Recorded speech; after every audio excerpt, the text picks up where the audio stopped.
Find the intervals in which function is increasing और decreasing. Question है find the interval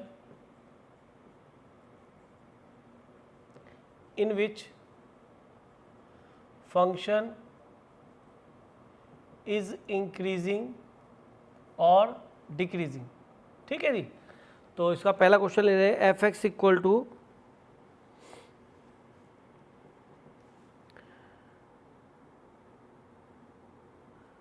2x³ minus 15x² plus 36x plus 1। ये बेटा CBSE में 2005 भी आया और 2010 भी आया। तो मैं इनको करने का तरीका बता रहा हूँ बेटा, किस तरीके से आपको क्वेश्चन ट्राई करने।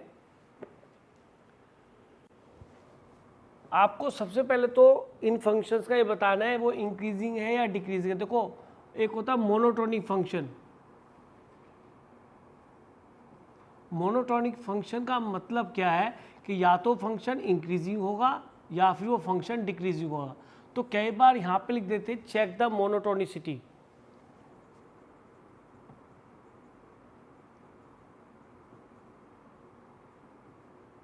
कई बार लिख देते चेक द मोनोटोनिसिटी। तो बच्चा कह रहे हैं यार मोनोटोनिसिटी क्या हो गया। तो मोनोटोनिसिटी का मतलब है ये चेक करना कि फंक्शन इंक्रीजिंग है या डिक्रीजिंग है। दोनों बातें एक साथ नहीं होंगी। मोनो का मतलब होता है एक, या तो इंक्रीजिंग हो या डिक्रीजिंग हो। तो वो इंटरवल निकालो जहाँ पर फंक्शन इंक्रीजिंग है या डिक्रीजिंग है। अब एक चीज़ और समझ लो, देखो स्टार्टिंग में समझा रहा हूँ। जब भी आपकी कोई पॉलिनोमियल होगी, पॉलिनोमियल आपको दिख रहा है जब डिग्री एक्स की क्या होती है नेचुरल नंबर या साथ में कांस्टेंट हो, तो इनके जो कर्व बनते हैं वो सारे वेवी कर्व बनते हैं।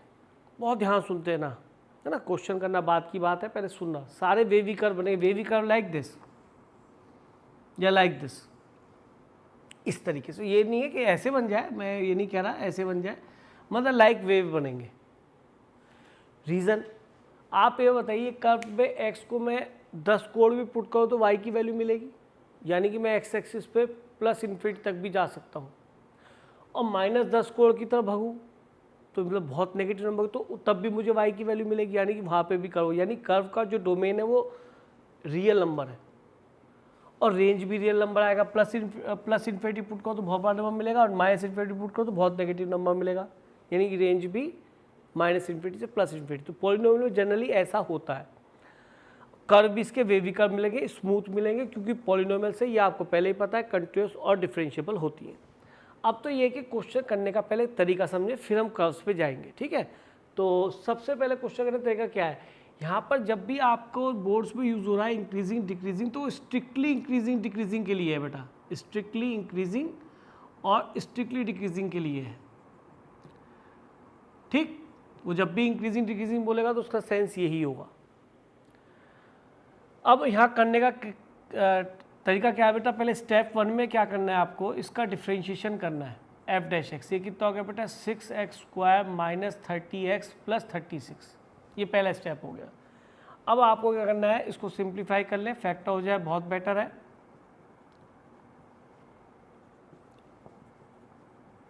x minus 3 and x minus 2, ये एफ डैश एक्स आपका आ गया बेटा। स्टेप 2 में क्या करना है, putting f dash x equal to 0 to get critical points. अब थोड़ा सा आइडिया दे दूँ क्रिटिकल पॉइंट्स होते क्या है। क्रिटिकल पॉइंट्स दो तरीके से डिफाइन होते हैं। एक तो क्रिटिकल पॉइंट्स होते हैं जहाँ पर एफ डैश एक्स क्या होता है 0, उन एक्स की वैल्यूज़ के लिए, those values of x for which f dash x 0, लिख लो those values of x for which f dash x is 0। और क्रिटिकल पॉइंट क्या होते हैं, those values of x for which f dash x is not defined, these points are called critical points. Note कर लीजिए, जिन x की values के लिए F dash x 0 होता है वो क्रिटिकल पॉइंट्स होते हैं, या फिर जिनके लिए F dash x not defined होता है वो भी क्रिटिकल पॉइंट होते हैं। एक छोटा सा एग्जांपल देता हूँ, मॉड ऑफ एक्स है, तो देखिए यहाँ पर ये एफ डैश एक्स क्या है 0 पे नॉट डिफाइंड, यानी कि यहाँ पे डिफरेंशियल फंक्शन नहीं है 0 पे, तो 0 इसका क्रिटिकल पॉइंट है। X equal to 0 is the critical point. y की वैल्यू नहीं, x की वैल्यू।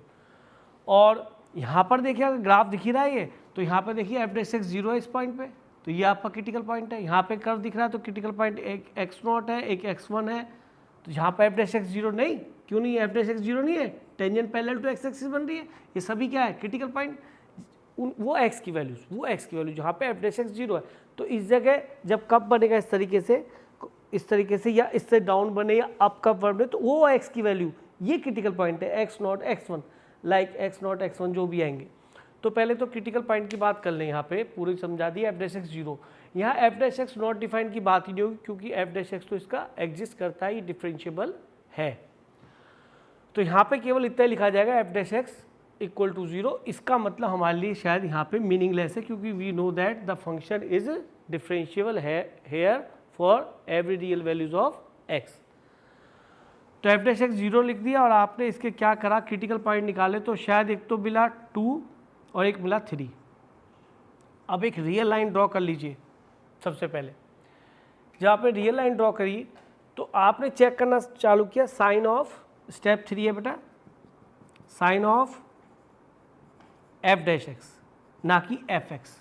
एफ डैश एक्स का साइन तभी फैक्टर किए थे ताकि जल्दी चेक हो जाए साइन। तो साइन चेक करना, देखिए हमेशा लेफ्ट टू राइट चेक करना, तो आपके लिए आसान होगा। -∞ से 2 के बीच में केवल एक पॉइंट रख के चेक कर लीजिए साइन। तो आपने 1 रख के देखा, 1 रखने पे क्या मिला, ये फैक्टर नेगेटिव, और ये क्या मिला 1 रखने बेटा, ये भी नेगेटिव मिला। नेट क्या हो गया, पॉजिटिव। प्रोडक्ट क्या बन गया बेटा, पॉजिटिव। किसका साइन चेक कर रहा हूँ स्टेप 3 में, एफ डैश एक्स का। अब 2 से 3 के बीच में आइए, कोई भी पॉइंट रखिए, 2.1 रख लें, चाहे 2.9 रख लें, चाहे 2.5 रख लें, ये आपकी इच्छा है। तो 2.5 रखा, तो यहाँ पे क्या बना, 2.5 पे ये नेगेटिव, 2.5 पे क्या बना, ये पॉजिटिव। इसलिए नेट एक्सप्रेशन का प्रोडक्ट का वैल्यू क्या हो गया, नेगेटिव। अब 3 के आगे चले, 3.1 रख लो या 3 लाख रख लो। मैंने 4 रख के देखा, ये क्या बन गया, पॉजिटिव, और ये भी एक्सप्रेशन 4 - 2, ये भी क्या बन गया, पॉजिटिव। तो नेट प्रोडक्ट क्या आ जाएगा बेटा, पॉजिटिव। तो काम खत्म हो गया बेटा। आपका एफ डैश एक्स 0, 2 और 3 पे था, और यानी कि -∞ से लेके 2 तक एफ डैश एक्स क्या है, पॉजिटिव। कहाँ है, देखो ध्यान से, फ्रॉम -∞ टू 2, दोनों ओपन इंटरवल लिखे बेटा, यूनियन। और पॉजिटिव कहाँ है, 3 to ∞। यहाँ फंक्शन बेटा क्या है, इंक्रीजिंग है ना, इंक्रीजिंग फंक्शन है, ये मैंने दिखा दिया, इंक्रीजिंग। और where f dash x is less than 0, और लेस देन 0 कहाँ पे, शायद यहाँ दिख रहा है, तो when x is from 2 to 3। यहाँ पे आप 2 और 3 को कभी भी क्रिटिकल पॉइंट को इंक्लूड नहीं करेंगे, ये चीज़ ध्यान रखना, ठीक है, क्योंकि वहाँ पे एफ डैश एक्स केवल 0 हुआ है, इसके बाद फिर डिक्रीज होना चालू हो गया। ये वो वाला एफ डैश एक्स 0 नहीं है जो ये वाला था, ठीक है। इस तरह के कर्व पॉलिनोमियल्स के नहीं आते हैं, ठीक, पॉलिनोमियल्स कर्व हमेशा इस तरह के आएंगे। आप खुद देखो, एकदम टर्न हो गया ना, देखो नोटिस करो, जबरदस्ती पढ़ने की बात नहीं कि सर ने कह दिया रट लो उस चीज़ को। आप बताओ, अभी एफ डैश एक्स था क्या था, पॉजिटिव, और अब एफ डैश एक्स क्या हो गया, नेगेटिव। अरे इसका तो एफ डैश एक्स यहाँ पे भी पॉजिटिव है और यहाँ पे भी पॉजिटिव है, आ गया डिफरेंस। यहाँ आओ, यहाँ एफ डैश एक्स क्या था, पॉजिटिव, यहाँ एफ डैश एक्स क्या था, 0, लेकिन इसके आगे एफ डैश एक्स क्या आ गया, नेगेटिव। यानी कर्व ऊपर गया, फिर 0 हुआ, फिर नीचे आ गया। लेकिन वो केस क्या है, वो डिस्क्रीट आइसोलेटेड पॉइंट्स के लिए है। एफ डैश एक्स यहाँ इंक्रीज पॉजिटिव था, लेकिन यहाँ 0 हुआ, फिर आगे फिर पॉजिटिव हो गया। रीजन समझ में आया नहीं आया, क्या बता रहा हूँ मैं, अरे समझ में आया क्या बताना चाह रहा हूँ। क्यों मैं कहना चाह रहा था कि इन 2 और 3 पे तो कप बनेगा और इस पे कप नहीं बनेगा, क्योंकि ये इंक्रीजिंग के बाद फिर इंक्रीजिंग है। यानी कि एफ डैश एक्स यहाँ भी पॉजिटिव है, यहाँ भी पॉजिटिव है, लेकिन यहाँ पे 0 हुआ, यहाँ पे पॉजिटिव, फिर 0 हुआ, फिर वहाँ पे पॉजिटिव, लेकिन यहाँ पे क्या है सर, इंक्रीज हुआ सर, फिर 0 हुआ, फिर डिक्रीजिंग हो गया। वहाँ इंक्रीजिंग के बाद इंक्रीजिंग है, तो वहाँ आइसोलेटेड पॉइंट मिलेंगे। यहाँ तो क्या है, आपको 2 और 3 को एक्सक्लूड करना पड़ेगा, क्योंकि इस पॉइंट पे ना तो इंक्रीजिंग है ना ही डिक्रीजिंग है। बात समझ, इस पॉइंट पे ना तो इंक्रीजिंग है ना ही डिक्रीजिंग है, लेकिन इस पॉइंट पे इंक्रीजिंग है, इस पॉइंट पे इंक्रीजिंग है, क्योंकि इसके नेबरहुड पे भी फंक्शन की वैल्यू बढ़ रही है, ठीक है। तो ये पैटर्न रहेगा। दोबारा ब्रीफ कर रहा हूँ एक बार, एफ एक्स लिखा, पॉलिनोमियल है, एफ डैश एक्स निकाला, एफ डैश एक्स निकाल के उसको 0 पुट कर दिया to get critical points. Critical point दो तो ऐसे डिफाइन होते हैं, लेकिन यहाँ तो केवल एफ डैश एक्स जीरो से काम चल जाए, क्योंकि यहाँ पे डिफरेंशिएबल है, वो तो उसके लिए जब नॉन डिफरेंशिएबल हो, उस बात को यहाँ से हटा दीजिए। एफ डैश एक्स को जीरो पुट करा तो you have x equal to 2 and 3, these are critical points. उन्हें रियल लाइन पे लिखा फ्रॉम लेफ्ट टू राइट। इस एफ डैश एक्स के साइन की वैल्यू देखी, पॉजिटिव है, नेगेटिव है, पॉजिटिव है। अभी बताया था अगर एफ डैश एक्स पॉजिटिव होगा तो फंक्शन इंक्रीजिंग होगा, तो यहाँ से यहाँ तक और यहाँ से यहाँ तक फंक्शन इंक्रीजिंग है, और यहाँ पे फंक्शन 2 से 3 तक फंक्शन कैसा है बेटा, डिक्रीजिंग है। तो अब थोड़ा सा इसके अंदर और इम्प्रूवमेंट करते हैं।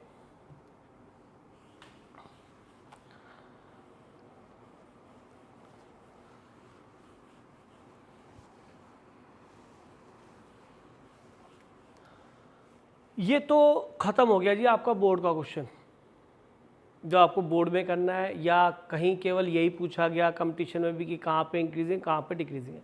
लेकिन थोड़ा सा इसको अब मैं आगे ले जाने वाला हूँ, आप थोड़ा सा दिमाग यहाँ रखना, इधर उधर बिल्कुल नहीं।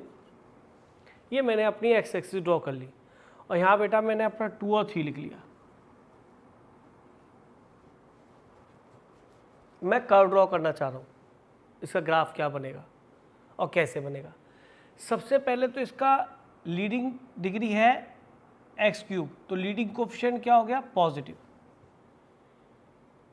दोबारा सुन लो, इसकी लीडिंग डिग्री क्या है, 3, और इसका कोफिशिएंट क्या है, 2, और ये क्या है, पॉलिनोमियल। स्मूथ कर्व बनेंगे, वेवी कर्व बनेगा, ठीक। डिफरेंशिएबल है, कंटिन्यूअस है, ठीक।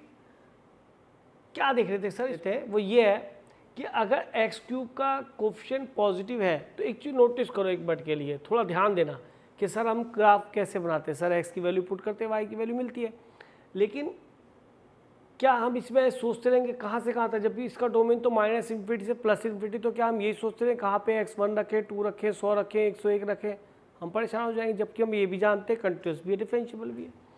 तो बहुत कम पॉइंट्स पुट करने से ग्राफ बन जाएगा। एक तो क्रिटिकल पॉइंट्स पे हम y की वैल्यू निकालेंगे, y मतलब fx है ना, दैट इज़ y। और हम केवल एक ऑब्जर्वेशन और करेंगे कि जो एक्स क्यूब का लीडिंग कोफिशिएंट है वो है 2। अगर मैं यहाँ पे 10 लाख रखता हूँ तो 10 लाख का क्यूब क्या होगा सर, 10 लाख में आएंगी 6 जीरो, 10 लाख में आएंगी 6 जीरो, और 6 जीरो 3 बार आएंगी, 18 जीरो। यहाँ 10 लाख रखो, क्या आएगा जी, 6 और 6 12 जीरो। तो इसकी कोई औकात नहीं है इसके रेफरेंस में जो ये इससे बड़ा बन जाए, ये कभी बड़ा नहीं बन पाएगा, चाहे कितना ही माइनस हो जाए। चाहे तुम इसके 15 की जगह, इसके यहाँ पे 15 की जगह कोफिशिएंट में 15 करोड़, 15 अरब, 15 खरब कुछ भी लिख लो, तब भी नहीं हो पाया। क्यों? क्योंकि अगर ये 15 करोड़ भी होता तो भी इसे नेगेटिव नहीं कर पाता, क्योंकि अगर ये मैं अब 10 करोड़ रख रहा हूँ तो मैं अब 20 या 50 अरब रखता। 50 अरब अगर एक्स क्यूब रखूँगा तो अरब में जितनी जीरो, ऐसी 3 बार जीरो आ जाएंगी। इसमें 50 अरब रखूँगा बेचारे में 2 बार ही उतनी जीरो आ पाएंगी, और ये 15 करोड़ से मल्टीप्लाई भी हो तो भी ये इस पॉजिटिव नंबर कंपैरेटिवली छोटा ही रहेगा। कहने का मतलब हुआ कि हम आगे वाली डिग्रीज जो ये छोटी हैं ये कभी भी इतनी बड़ी नहीं हो पाएंगी वैल्यू जो इसकी वैल्यू होगी, सारी जुड़ के भी इसके बराबर नहीं आ पाएंगी। क्यों? क्योंकि इसमें जब 3 बार उसका करते तो 3 टाइम्स जीरो आती है उसके आगे, तो इतना बड़ा नंबर बनता है। ये बेचारे कुछ भी ऐड कर लें या सब्ट्रैक्ट सारे भी हो जाए तो भी इसके बराबर नहीं आ पाएंगे। तो यहाँ ये बात समझ में आती होगी आप सभी बच्चों को कि मैं अब 10 करोड़ 10 अरब बोलने में बहुत टाइम लगेगा, तो मैं ये बोलता हूँ बहुत बड़ी वैल्यू इन्फिनिटी की तरफ चलता हूँ तो ये प्लस इन्फिनिटी देगा मुझे, ठीक है। और अगर मैं बहुत नेगेटिव नंबर रखता हूँ तो ये सारे भी पॉजिटिव हो जाए मिलके तो ये नेगेटिव बना रहेगा, ध्यान रखना। क्योंकि अगर माइनस का मैं 10 करोड़ रख देता हूँ तो सारे भी पॉजिटिव बन जाए तो भी इसे नेगेटिव बनाने से कोई नहीं रोक सकता। तो माइनस का 10 करोड़ रखने पे ये माइनस का नेगेटिव यहाँ पे आ जाएगा, यानी कि बहुत छोटा नंबर रखने पे आपको नेगेटिव देगा। यानी कर्व यहाँ से चल के वहाँ पहुँचना ही पहुँचना है, ये कन्फर्म हो गया। अब बीच में कितनी बार ये अप और डाउन लगाएगा वो देखना है। तो जहाँ एफ डैश एक्स जीरो होता है वहाँ पे एफ डैश एक्स जहाँ पे जीरो होता है तो आप जानते हैं वहाँ पे इस तरह से कब बनते हैं, या तो ये या ये, यहाँ पर एफ डैश एक्स जीरो होता है। तो आप देखिए पहले तो मुझे बताइए F2 की वैल्यू क्या आएगी, सबसे पहले f2 की वैल्यू बताइए, f2 कितना बनेगा, f ऑफ 2 यानी कि y की value at x equal to 2 क्या मिलने वाली, जल्दी सॉल्व कीजिए। इसमें x को 2 रख दीजिए, 2 का क्यूब माइनस 50 इंटू 2 का स्क्वायर प्लस 36 इंटू 2 और प्लस 1, जल्दी सॉल्व कीजिए। f ऑफ 2 कितना मिल गया,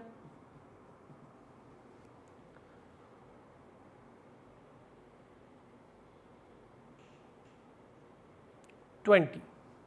सभी चेक कर लें, 20 ही होना चाहिए, गलत ना हो जाए बिल्कुल भी। और अगर मैं आपसे कहूं कि f ऑफ 3 की वैल्यू कितनी आएगी तो x को 3 पुट करना है, तो 3 रख के देखो। मैं तो देखो केवल 2 पॉइंट ही पुट करा रहा हूं, अब 3 रखवा रहा हूं। इसको जल्दी से वैल्यू फाइंड कीजिए बेटा।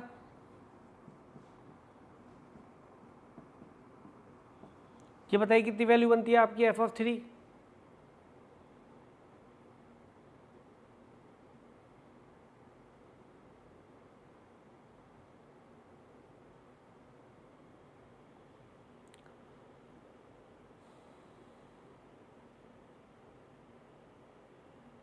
और चेक कर लीजिए आराम से f ऑफ 2 कितना आ रहा है। सभी बच्चे करें, कोई भी खाली ना बैठे, आराम से करें और मुझे बताएं, कोई जल्दी नहीं है। मैं कम से कम ये वैल्यूज़ नहीं फाइंड करूँगा, मेरा काम समझाना है। अगर मैं इस चीज़ में रह गया तो मैं तो ये काम करता आ जाऊँगा। जल्दी से देखिए f2 करेक्ट होना चाहिए या f3 भी, बोलिए क्या है f2, सबके सब f2 चेक करें पहले। f2 29, चलिए 29 कर दिया। और f3 बताइए, f3 कितना बना आपका सभी का, 28। चलिए गुड गुड गुड गुड, 28। तो इसका मीनिंग देखो, मैं स्केल के ऊपर मत जाना, क्योंकि ग्राफ मुझे बनाना है, मुझे स्केल नहीं दिखाना, मुझे बस ये दिखाना है कि 28 29 तक वैल्यू इतनी होती है, स्केल पे बिल्कुल नहीं जाना। तो 2 पे तो आपकी वैल्यू आई 29, ये रही 2 पे 29, ये पॉइंट कर पे होगा, y की वैल्यू है। और 3 पे आई आपकी वैल्यू 28, ये आ गई 3 पे 28। अब देखो बेटा, इंक्रीजिंग डिक्रीजिंग फंक्शन पता होने का क्या बेनिफिट है। फंक्शन इंक्रीजिंग का है कि सर माइनस इन्फिनिटी टू तक फंक्शन इंक्रीजिंग है, कि सर यहाँ से चलेगा लेफ्ट टू राइट इंक्रीज हो गया, और यहाँ पे जाके f'2 0 है, f'2 0 है, कि सर यहाँ पे कब बनाएगा। और इसके बाद क्या फंक्शन 2 से लेके 3 तक फंक्शन क्या डिक्रीजिंग, तो ऊपर से नीचे आएगा, लेफ्ट टू राइट सर नीचे आ गया। और मैं इसको 28 को थोड़ा और नीचे लेता हूँ दिखाने के लिए, ताकि अच्छा फिगर बने। और f'3 कितना है बेटा 0 है, और उसके बाद क्या फंक्शन इंक्रीजिंग है, तो ये फंक्शन इंक्रीजिंग हो गया। और कहीं तो f' 0 नहीं है जो दोबारा से कब बन जाए। तो एक तो इंक्रीजिंग था, फिर यहाँ पे f' 0 था, फिर यहाँ पे डिक्रीजिंग था, फिर यहाँ पे इंक्रीजिंग था, और देखिए बेटा f' यहाँ पे भी 0 था, हॉरिजॉन्टल लाइन टेंजेंट बनेगी। तो इस तरीके से कर्व में दो जगह आपके कब बने, एक डाउन कर्व बना, एक अप कर्व बना। तो इंक्रीजिंग के बाद जब डिक्रीजिंग आएगा तो डाउन कर्व बनेगा, जब डिक्रीजिंग के बाद इंक्रीजिंग आएगा तो अप टाइप का कर्व ये कब बनेगा। तो इसका मीनिंग आपने कर्व बना दिया, और आपने केवल 2 पॉइंट पुट कर 2 और 3, और एक छोटी सी बेसिक नॉलेज कि अगर मैं इन सब डिग्रीज के ऊपर ध्यान ना दूँ कोई फर्क नहीं पड़ेगा। प्लस इन्फिनिटी जैसा एक नंबर रखूँ तो प्लस इन्फिनिटी देगा, माइनस इन्फिनिटी जैसा नंबर हो तो माइनस इन्फिनिटी देगा। इसकी डोमेन माइनस इन्फिनिटी से प्लस इन्फिनिटी है, कर्व को पूरी रेंज में बनना पड़ेगा। और केवल f' 0 से हमने जो क्रिटिकल पॉइंट आए 2 और 3 वहाँ से देख के इस कर्व को ड्रॉ कर दिया। बताइए कोई कर्व को नहीं समझ में आया तो बेटा पूछ ले। हाँ बेटा नोट कर लिया आप सभी ने, तो थोड़ी सी और इसके बारे में बात कर लेते हैं। क्वेश्चन कैसे आ रहे हैं आजकल AIEEE में, और IT में तो बहुत पहले से आते थे। अब AIEEE ने भी इस टाइप के क्वेश्चन देने स्टार्ट कर दिए। वो क्या कहते हैं, एक्सिस फ्रॉम 1 to 2, 1 to जैसे 1 2 ने 0 2 दे दिया, या 0 पे ये मिलेगा आपको, हाँ ये उन्होंने दे दिया 0 to 2, कहता है फाइंड द रेंज। अब बच्चा तो रेंज कैसे निकालता था फंक्शन की, कि x की value in terms of y निकाल के रेंज निकालता था, वो तो गायब हो गया। x की वैल्यू निकल रही है इन टर्म्स ऑफ y, इसे y लेट कर लूँ, x की वैल्यू निकाल दोगे आप, नहीं निकाल सकते। अब ये क्वेश्चन बच्चा पूछता है कि जी 11th में रेंज निकाल दो इसको, ये AIEEE में आया कराओ, मैं कैसे करा दूँ भाई, एक्स की वैल्यू इन टर्म्स वाई निकाल दूंगा या एफ एक्स फॉर्मेशन मेथड से कर दूंगा। ये तीसरा आखिरी मेथड है जो आपको समझना है, और ये भी उसमें कर रहे हैं जब आपका फंक्शन डिफरेंशिएबल है। अगर ये नॉन डिफरेंशिएबल डिसकंटिन्यूअस होगा तब तो और कहानी बदल जाएगी। तो अभी बिल्कुल बेसिक बात कर रहे हैं कि 2 से 3 के बीच में कर्व है और आप इसका इंक्रीजिंग डिक्रीजिंग देख के ही बता पाएंगे रेंज क्या होगी। आप देखिए 0 पे एक चीज़ बताइए, f0 वैल्यू कितनी देगा पहले बताइए, 0 पे वैल्यू कितनी आएगी 1, तो 0 पे 1 है। इससे ये पता पड़ गया कि 0 इधर लेफ्ट में होगा इस पॉइंट के, राइट में होगा बताइए, इस पॉइंट के 0 राइट में होगा लेफ्ट में होगा?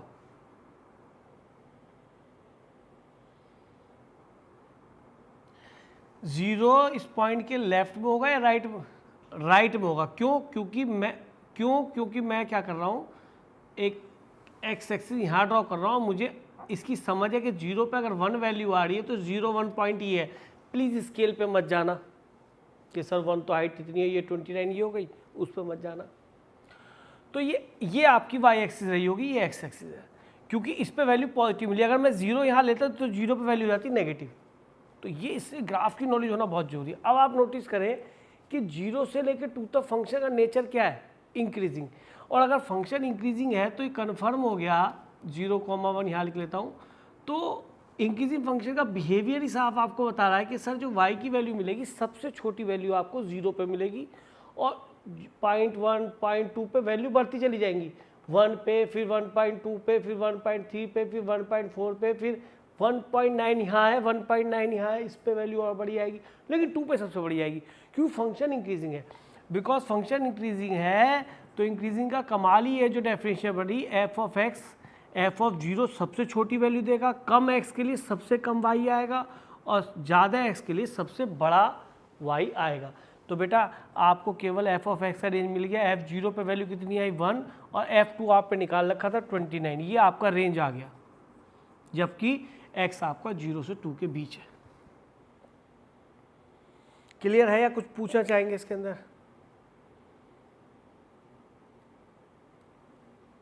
कोई डाउट है दिमाग में तो बेटा पूछ लो। अब अगर मैं आपसे पूछूं सेकंड क्वेश्चन, ये फर्स्ट था कि रेंज बताइए if x is from 2 to 3, तो अब रेंज क्या आएगा बताएगा कोई बच्चा? 2 से 3 के बीच में है तो रेंज क्या आएगा फंक्शन का? आराम सोच।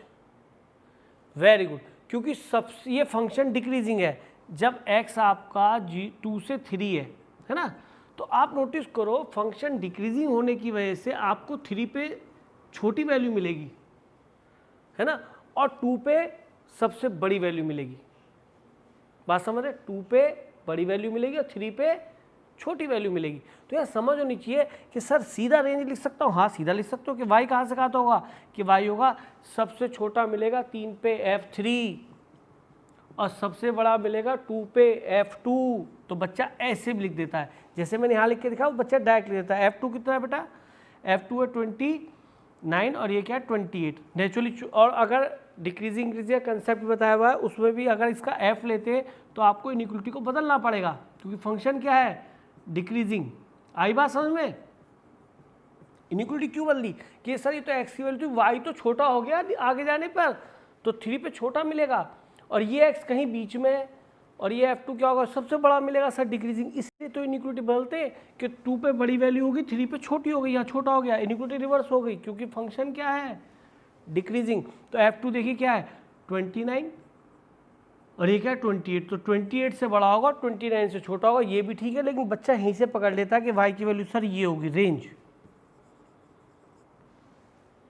तो मैं समझता हूँ आज का टॉपिक सबसे ज़्यादा इंपॉर्टेंट है। अगर मैं यहाँ पे तीसरा पार्ट लूँ, एक्सिस फ्रॉम 2 to 7 रेंज बताओ। 2 to 7 मतलब और थोड़ा कम ले लो क्योंकि 7 पे बहुत बुरा हाल हो जाएगा। आप एक काम करो 1 2 3 लेके देखो 1 2 3। अब क्या हुआ कि सर 1 2 3 के बीच में तो यहाँ 1 कहीं आ रहा होगा, यहाँ पे कोई 1 की वैल्यू आ रही होगी। सर ये इंक्रीजिंग भी है और डिक्रीजिंग भी हुआ, ये तो यहाँ पे इंक्रीजिंग है इतने रेंज में और इसके बाद डिक्रीजिंग है। लेकिन यहाँ ग्राफ अगर नॉलेज है, अब ग्राफ की नॉलेज बहुत जरूरी है क्योंकि आप केवल जानते हो कि 1 से 3 के बीच में क्या हो गया, फंक्शन इंक्रीजिंग भी हो गया और डिक्रीजिंग भी हो गया। अब यहाँ पे कर्व की नॉलेज होनी चाहिए कि सर ये बताओ y की सबसे छोटी वैल्यू कब मिलेगी। तो आप पहले 1 पे वैल्यू निकालो, f1 कितना मिलेगा, f1 चेक करो कितना आ रहा है बेटा, f1 आएगा आपका 2 - 15 + 36 + 1, कितना बन रहा है f1 सॉल्व करके देखो।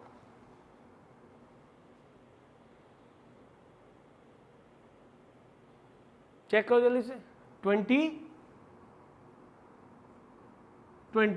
यानी कि ये हाइट 24 है, y की वैल्यू ये 24 है और ये हाइट कितनी थी बेटा 28। अब क्या हुआ, ग्राफ क्या है हमारा गड़बड़ हो गया है, हमें 24 कहीं और नीचे लेना पड़ेगा, कर्व को थोड़ा नीचे लाना पड़ेगा, ए इस तरीके से, ए यहाँ से लेना पड़ेगा, कर्व को थोड़ा मॉडिफाई कर देते हैं, कोई दिक्कत नहीं, हमें क्या फर्क पड़ता है, ठीक है, ये मॉडिफाई हो गया हमारा कर्व। तो 1 पे 24 है, यानी और भी नीचे, हाँ 1 आपका यहाँ पर है बेटा, अरे हमें क्या पता था, हम तो कर्व बना रहे थे, रफ डायग्राम। तो यहाँ 1 देख लिया बेटा मैंने 1, तो 1 पे ये हाइट y कितनी आई बेटा 24, ये 28 बड़ा हो गया, 29 और बड़ा हो गया। अब आप बताइए 1 से 3 के बीच में आपको सबसे छोटी वैल्यू कब मिलेगी, 1 पे मिलेगी, 2 पे मिलेगी या 3 पे मिलेगी, बताइए, सबसे 1 पे।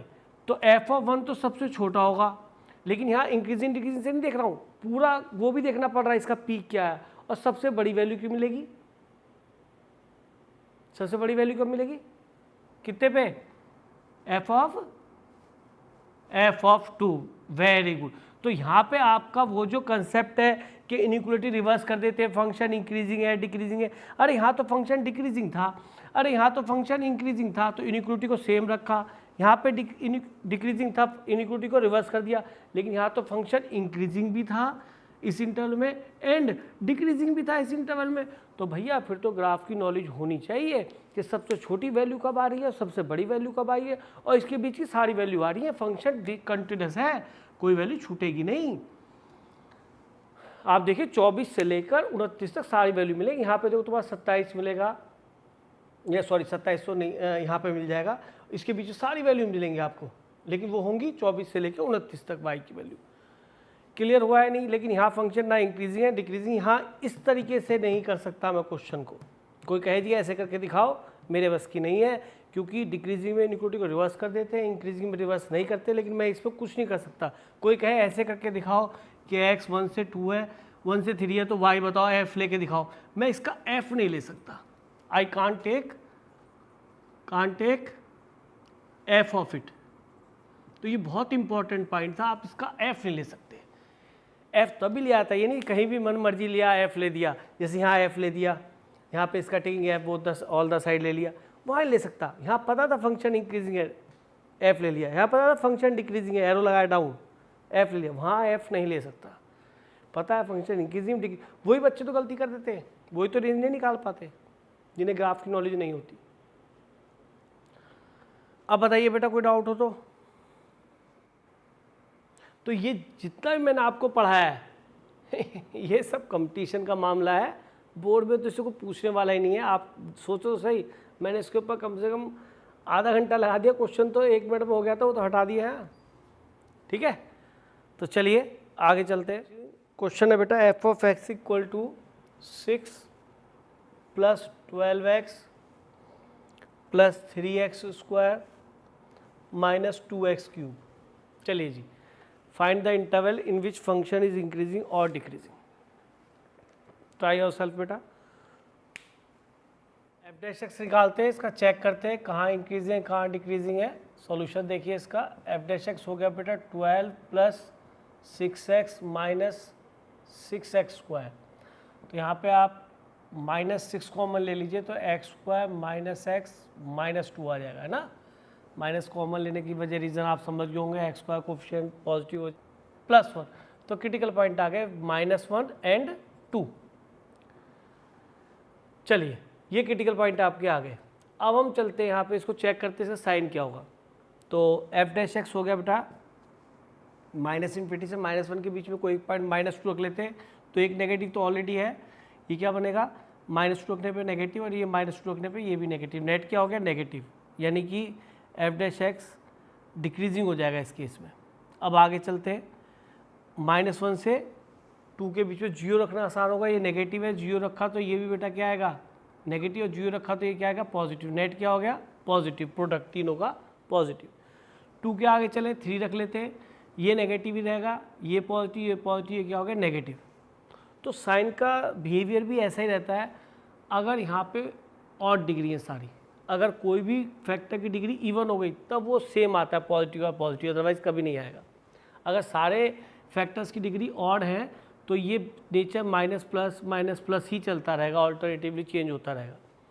तो आप देखिए f' का साइन -∞ से -1 तक यूनियन, इसे इंक्लूड नहीं कर रहा, यूनियन 2 से लेके इन्फिनिटी तक, ये क्या है बेटा फंक्शन डिक्रीजिंग, ठीक है, क्योंकि f' क्या है नेगेटिव।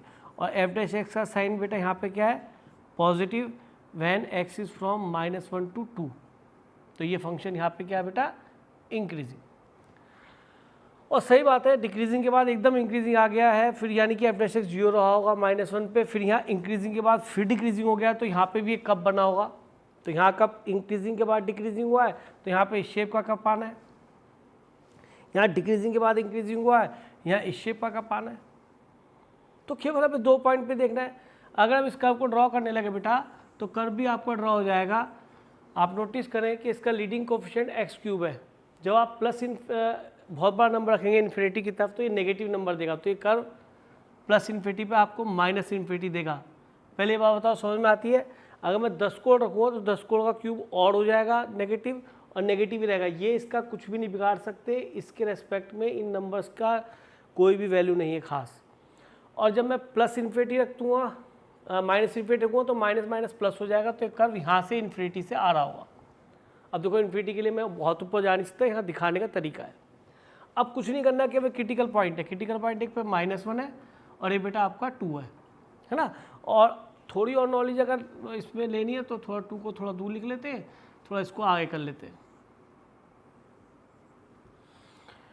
तो अब देखिए कर्व बना रहा हूँ, कर्व यहाँ से ऊपर से नीचे ही आएगा और नीचे से ऊपर इस तरह से जा रहा होगा। डिक्रीजिंग कर्व है, यहाँ से मतलब इस तरह से नेट नीचे आ रहा है, वो डिक्रीजिंग इंक्रीजिंग दोनों है। अब देखिए -1 पे f-1 कितना मिल रहा है बताइए बेटा, f -1 और f और 2 की वैल्यू कितनी मिल रही है बेटा 26। तो f और -1 पे -1 आया, ये -1 है बेटा, और f ऑफ 2 पे 26 आया। 26 मेरा भैया इतना बड़ा क्या करूं, ठीक है, मैं स्केल पे नहीं जा रहा, बार बार कह रहा हूँ। अब आप देखिए -∞ से -1 तक डिक्रीजिंग है, तो -1 तक नीचे करवाएगा, नीचे आ गया। और ये कप ऐसा ही बनना था, बताया था इस तरह से बनेगा, अपवर्ड्स डाउनवर्ड्स नहीं बनेगा। क्यों? क्योंकि डिक्रीजिंग के बाद इंक्रीजिंग हो रहा है। अब इस कर्व को ऐसे जाना पड़ेगा।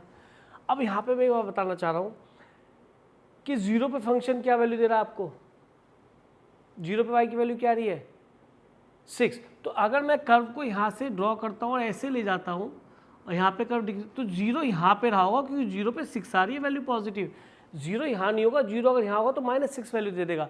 तो इतनी समझ होनी चाहिए कि 0 पे क्या मिल रहा है, बहुत जरूरी है जानना, क्योंकि कई क्वेश्चन इस कंसेप्ट से हो जाते हैं। तो मैंने यहाँ बीच में जबरदस्ती आपको 0 दिखा दिया है ताकि आप 0 को प्लेस करना सीखें। तो यहाँ से यहाँ तक इंक्रीजिंग रहा, -1 से 2 तक ऐसे गया, फिर क्योंकि एकदम इंक्रीजिंग के बाद फिर डिक्रीजिंग हुआ तो डाउन आएगा, तो कप शेप बनेगी डाउन, और फिर डिक्रीजिंग है और फिर लगातार ही डिक्रीजिंग है। ये कर्व बेटा जी ऐसे आ गया, ये आपका एक्चुअल कर्व है। कोई दिक्कत है बेटा कर्व में?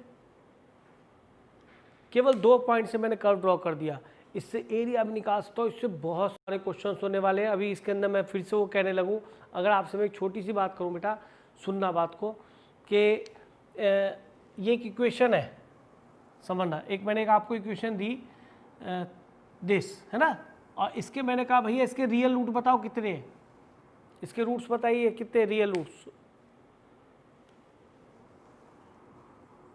रियल रूट्स या फिर सॉल्यूशन।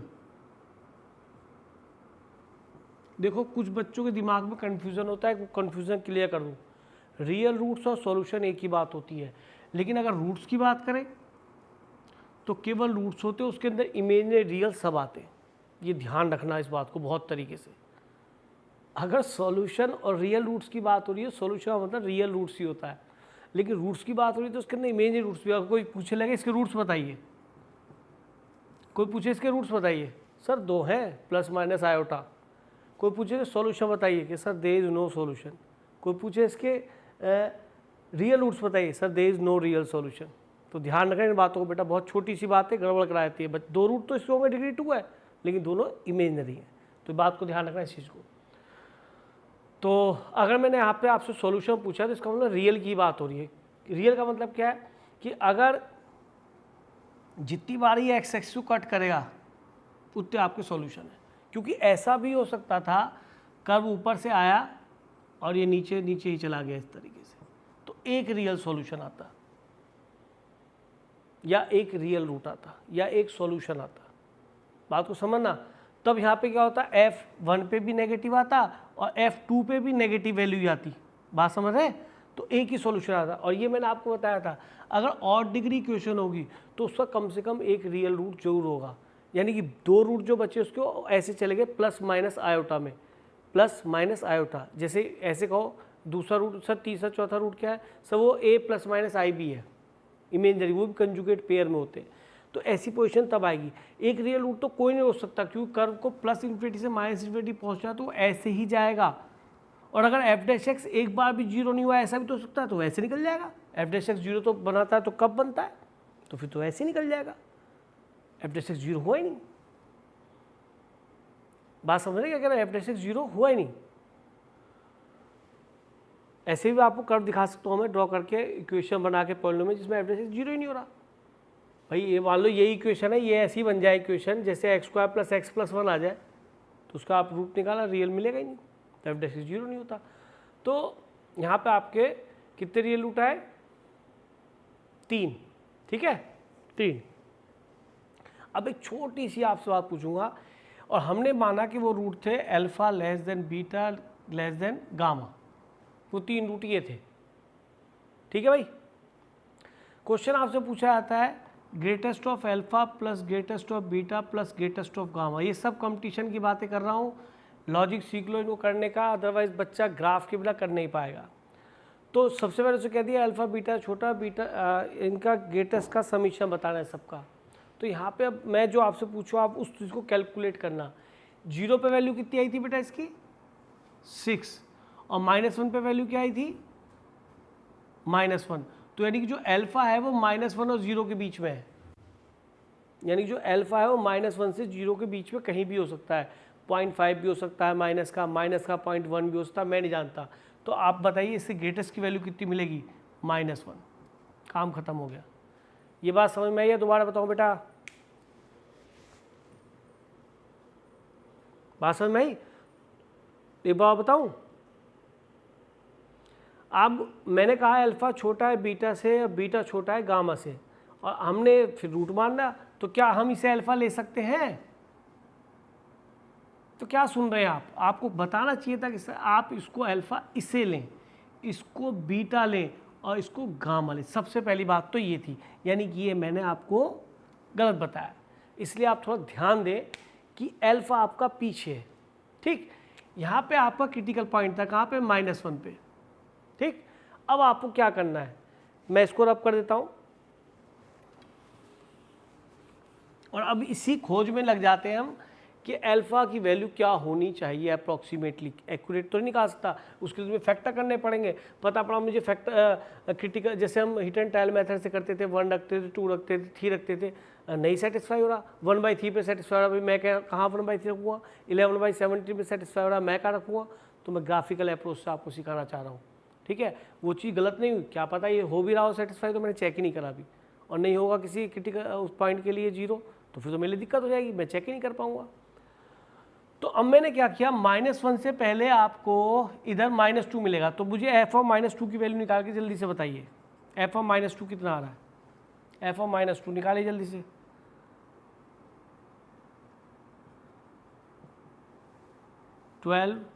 और -2 पे 8 4 जा 16, कितना बैठा है f ऑफ -2 बेटा, पॉजिटिव नेगेटिव,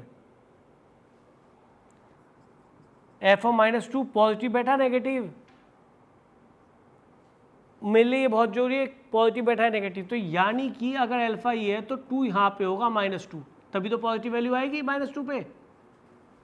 बात समझे? तो ये बड़ी कमाल की चीज़ थी। अगर एफ ऑफ -2 पे फिर नेगेटिव आता तो -2 मेरा यहाँ होता, यानी -2 से पीछे और रूट। तो मुझे पता पड़ गया मेरा रूट -2 से -1 के बीच में। क्या तुम बताओ मैं -2 और -1 के बीच में कोई नंबर रख के देखता, जैसे हम 8th class 9th 10th 11th में करते हैं? नहीं कर पाते। तो इसका मतलब जो रूट है तुम्हारा वो अल्फा, वो डेफिनेटली -2 और -1 के बीच है। तो इसका ग्रेटेस्ट नंबर क्या मिलेगा? इसका ग्रेटेस्ट नीचे क्या मिलेगा बेटा? -2। देखा, बिना रूट जाने मैंने ये देख लिया कि इसका वैल्यू अप्रोक्सीमेटली इसके बीच में है। हाँ जी, अब आप तरीका समझ गए होंगे। बीटा तो निकल ही गया सीधा, -1 और 0 के बीच में साफ दिख रहा है, क्योंकि 0 पे 6 वैल्यू आई थी। देखिए 0 पे 6 आई थी, तो यानी कि जो बीटा है वो -1 और 0 के बीच में है। तो इसका ग्रेटेस्ट कितना मिलेगा बच्चों? -1। Very good very good. अच्छा, अब आ जाओ भैया गामा की जांच कर लेते हैं। आप देखिए यहाँ 2 पे तो वैल्यू पॉजिटिव मिल रही है, 2 के आगे रूट 3 रख के देखो एफ ऑफ 3 कितना मिलता है। एफ ऑफ 3 रखो और चेक करके देखो बेटा कितना मिलता है 3 पे वैल्यू।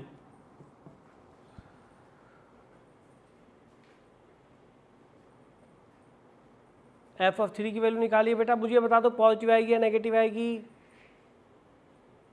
पॉजिटिव, यानी कि 3 यहाँ पर है। भैया अब और मेहनत करनी पड़ेगी। F4 रख के देखो, 4 रखो भैया।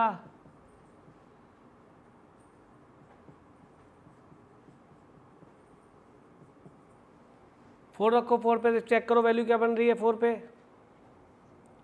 नेगेटिव आ गया, मजा, काम हो गया, काम हो गया। 4 पे वैल्यू नेगेटिव आ गई, यानी कि इससे आगे होगा। कंफर्म हो गया, गामा मेरा 3 और 4 के बीच में। क्या वैल्यू होगा इसका? ग्रेटेस्ट कितना होगा बेटा 3 और 4 के बीच का ग्रेटेस्ट? 3। रिजल्ट क्या आ गया? 0। डू यू एक्सपेक्ट दिस कि आप आज से पहले ऐसा क्वेश्चन कर सकते थे, इसके रूट्स बता सकते थे? और मैं तो उनका क्या पूछ रहा हूँ, ग्रेटेस्ट का समीशन। हो सकता था बेटा इससे पहले आपसे क्वेश्चन? नहीं, लेकिन ग्राफ अगर बच्चे को आता है तो वो इस क्वेश्चन को बेटा प्रॉपर वे में कर सकता है। ये समझ लीजिए आप, मैं झूठ नहीं बोला, कैलकुलस के आप बहुत अच्छे कंसेप्ट समझ चुके हैं। और अब देखना क्वेश्चंस में आपको कितनी इंटेलिजेंसी से क्वेश्चन को आप निपटा दिया करेंगे अगर ये लॉजिक क्लियर हो गया। कितना अच्छा ग्रेट ऐसा क्वेश्चन कर दिया। आपसे मैं यही पूछ लूँ कि भैया एक काम करो, इसके रूट्स बताओ क्या होंगे, तो आप इसके अंदर या कितने रियल होंगे, तो भैया 3 दिख रहे, ये बताना किस ग्राफ की वजह से बता पाए। नहीं तो आप ये नहीं बता सकते तीनों रियल है या एक रियल 2 इमेजिनरी। पहली बात तो इतनी समझ रखो, 2 इमेजिनरी आएंगी कंजुगेट पेयर A ± IB की फॉर्म के। 3 से ज़्यादा तो आ नहीं सकते। और अगर ये कर्व इस तरह से नीचे निकल जाता तो ये मैंने आपको बताया था कि एक ही रियल आएगा। एक रियल कोई नहीं रोक सकता, भगवान जी भी नहीं रोक पाएंगे इसके अंदर एक रियल रूट, क्योंकि ऑड डिग्री इक्वेशन के ऑड डिग्री 5 होगी तो उसका भी एक रियल तो कम से कम होगा ही, चाहे वो कर्व ऊपर से नीचे आ रहा हो या वो कर्व नीचे से ऊपर जा रहा हो। बात समझ रहे? तो ये डिपेंड करेगा। कई बार क्वेश्चंस के बहुत सारे क्वेश्चंस आते हैं, कभी और डिस्कस करेंगे। पैसेज में कई जगह आपने लिखा हुआ देखा होगा, लेकिन अब आप इसको समझ सकते हैं अच्छी तरीके से। क्लियर है बेटा आपको सभी को? चलो तो फिर एक क्वेश्चन और देखते हैं, और आपसे एक्सपेक्ट करूँगा कि आप उस क्वेश्चन को प्रॉपरली बताएंगे, रूट्स वूट्स निकाल लेंगे उसके आराम से, रियल कितने होंगे इमेजिनरी कितने होंगे सब उसके बारे में बात करेंगे। ठीक है, एक क्वेश्चन और लिख रहा हूँ बेटा।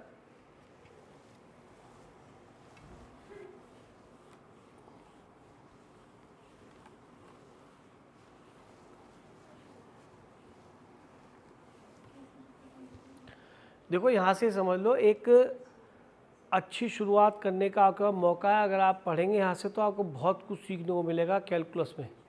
ठीक, सारा लिमिट, कंटिन्यूटी, डिफरेंशिएबिलिटी सब अप्लाई करा दूंगा, आपको मज़ा आएगा इस टॉपिक में।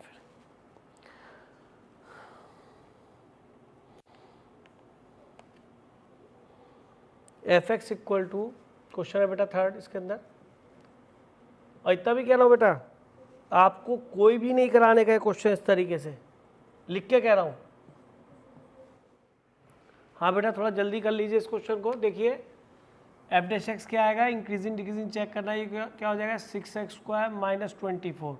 तो एफ डैश एक्स कितना मिल जाएगा बेटा, फैक्टर कर लीजिए, एक्स माइनस 4 मिलेगा, एक्स 4 है ना, एक्स स्क्वायर माइनस 4, फैक्टर कितना आ जाएगा बेटा, एक्स माइनस 2 और एक्स प्लस 2।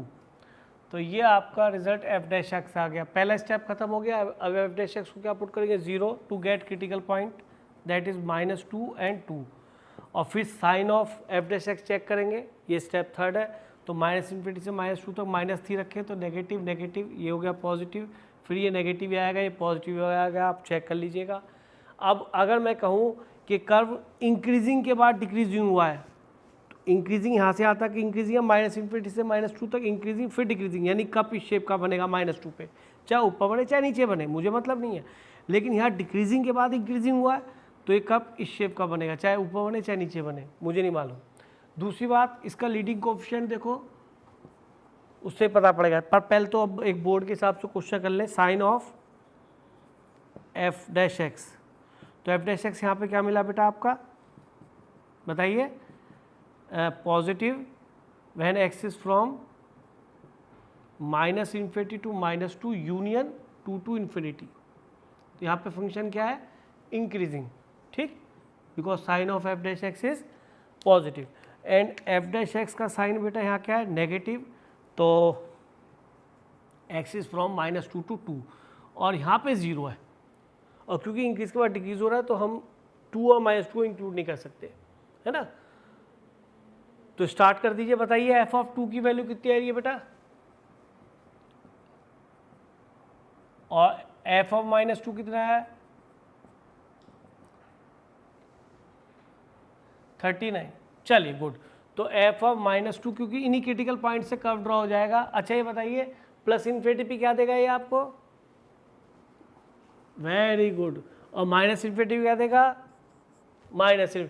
तो कर्व को नीचे से ऊपर तक पहुंचना है, क्योंकि इसका डोमेन रियल नंबर है और रेंज भी इसका रियल नंबर है, क्योंकि आपने खुद कहा था +∞ तक जाएगा वाई, और आपने भी कहा था -∞ से आएगा वाई, रोक नहीं सकते आप। तो कोई बात नहीं, -2 पे वैल्यू बताइए कितनी आती है एफ ऑफ -2, 39। तो ये 39 यहाँ पे आ गया, मान लीजिए -2 पे 39, और ये इंक्रीजिंग कर्व है ना, यहाँ पे इंक्रीजिंग पॉजिटिव, तो कर्व ऐसे गया, और यहाँ पे कब बनेगा, डाउन आएगा, और इसके बाद 2 पे वैल्यू कितनी है बेटा, 2 पे -24। तो कर्व यहाँ से गया, यूँ घूम के नीचे गया, और फिर ये -24 हुआ, फिर ऊपर चलेगा इंक्रीजिंग, क्योंकि 2 के बाद फिर ये इंक्रीजिंग है बेटा। तो कर्व ऐसा बने, कितने रियल रूट मिलेंगे बेटा, इसको 0 पुट करो तो कितने रियल रूट मिलेंगे, 3, ठीक है। तो मेरे ख्याल में सारी बातें आप फिर कर सकते हैं अल्फा बीटा गामा के लिए, कैसे उनकी रूट्स की नेचर होगी, दोनों आपकी कन्फर्म है कि कितने रूट पॉजिटिव मिले कितने नेगेटिव, इसकी बात करूँ देखो बहुत मजा आएगा। F0 कितना मिल रहा है आपको, बोलिए 7, यानी कि 0 यहाँ पे होगा, यहाँ होगा, बताओ 0 पे, क्योंकि 7 हाइट आई है ना, तो एक्स एक्सिस आपकी यहाँ पे हो गई। तो एक्स एक्सिस का डिटर्मिनेशन करना बहुत जरूरी है कि एक्स एक्सिस कहाँ है, तो 7 मिल गया, तो कंफर्म हो गया। How many real roots are positive, कि सर 2 रियल रूट तो पॉजिटिव है और 1 रियल रूट नेगेटिव है। तो 0 बता देगा कि कैसे रूल, कितने रूट पॉजिटिव है कितने रूट नेगेटिव है। और बताइए यहाँ से कहाँ पता पड़ रहा था आपको, देखते पता पड़ गया, और तीनों रूट रियल है, ठीक है। अब कल आपको अगले टर्न पे आपको पढ़ाएंगे बेटा इंक्रीजिंग डिक्रीजिंग में थोड़ा और, ठीक है। नमस्ते बेटा।